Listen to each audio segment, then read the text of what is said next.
Given below are two statement, one assertion and other is reason. ठीक है, assertion हम लोग को दे रखा हुआ है beryllium has less negative value of reduction potential compare to the other alkaline earth metals. अच्छा, यहाँ पे बेरिलियम की बात कर रहा है, बेरिलियम जो है उसकी लेस इलेक्ट्रोनेगेटिव वैल्यू है।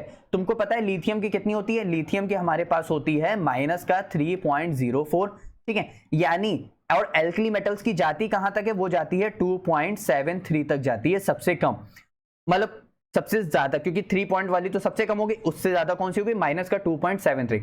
लेकिन इसकी तो और लेस इलेक्ट्रोनेगेटिव है, वो लगभग जाती है माइनस का 1.7 के अप्रोक्स। तो इसका मतलब लिथियम तो बिल्कुल रिडक्शन नहीं शो करना चाहता, ये तो फिर भी थोड़ा सा रिडक्शन शो करना चाहता है, इलेक्ट्रॉन थोड़ा सा गेन करना चाहता है, तो इसीलिए इसकी नेगेटिव वैल्यू क्या है? कम है। अब क्यों कम है? क्योंकि इसकी हाइड्रेशन एनर्जी ज्यादा है और लेकिन इसकी एटमाइजेशन एंथैल्पी भी ज्यादा है। अब एक बात बताओ, सुनो, ये थोड़ा सा इलेक्ट्रॉन गेन करना चाहता है, इसका मतलब इलेक्ट्रॉन लूज नहीं करना चाहता।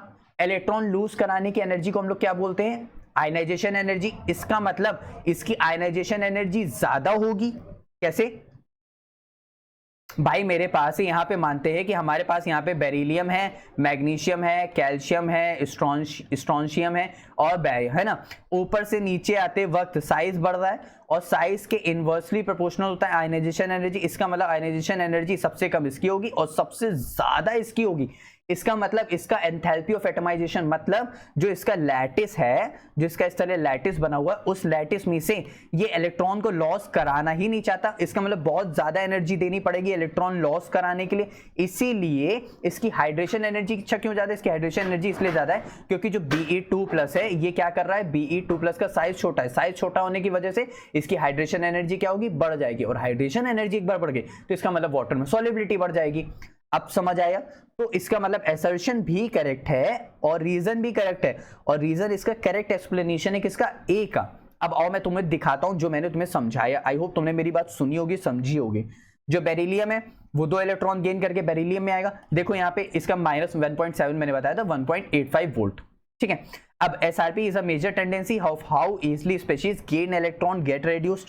ठीक, अब यहाँ पे मोर इलेक्ट्रोनेगेटिव वैल्यू है तो इसका मतलब हार्डर टू रेड्यूस होगा, इसका मतलब इजियर टू ऑक्सीडाइज होगा। जिसकी इलेक्ट्रोनेगेटिव वैल्यू बहुत माइनस में है ना, वो इलेक्ट्रॉन लूज ही नहीं, मतलब गेन ही नहीं करना चाहता, वो सिर्फ लूज करना चाहता है। ठीक, लेस नेगेटिव इसका मतलब मोर पॉजिटिव की तरफ जा रहा होगा, इसका मतलब इजियर टू ऑक्सीडाइज।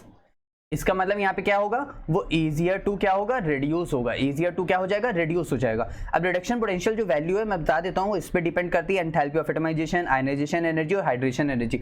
और बेरिलियम ये सभी क्या कर रहा है? वेरी लार्ज शो कर रहा है, क्योंकि enthalpy of atomization electron loss कर ही नहीं रहा है, तो इसमें बहुत एनर्जी देनी पड़ रही है। और इलेक्ट्रॉन लॉस कराने की एनर्जी को हम लोग आयनाइजेशन एनर्जी बोलते हैं, और साइज छोटा होने की वजह से उसकी हाइड्रेशन एनर्जी ज्यादा है। तो यहाँ पे सब कुछ सही है, इसका करेक्ट एक्सप्लेनेशन भी है और इसके दोनों असर्शन और रीजन भी करेक्ट है, यानी इसका ऑप्शन नंबर 3 क्या हो जाएगा? यहाँ पे करेक्ट हो जाएगा।